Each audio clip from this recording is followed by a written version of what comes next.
أهلا بيكم.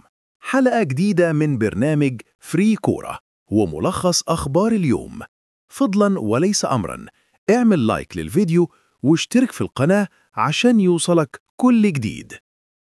العناوين: الخطيب يكتسح انتخابات الأهلي وقائمته تفوز بالتزكية.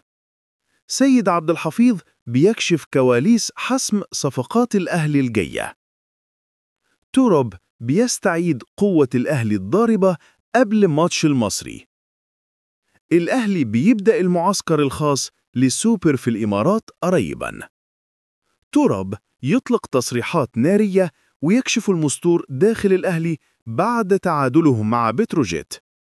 ضياء السيد يكشف سبب تراجع نتائج الأهلي وينصح الخطيب بضم لاعب. الأهلي يخطط للتوقيع مع جناح قاري ب35 مليون جنيه. رسمياً الزمالك بيطيح بفريرة وعبد الرؤوف مدرب مؤقت. أزمة آدم قايد مستمرة وغياب مؤكد عن السوبر. الزمالك بيتحرك بسرعة للبحث عن خليفة فريرة الأجنبي ومفاجأة جوميز. الزمالك بيستعد لماتش طلائع الجيش والأجواء مشحونة.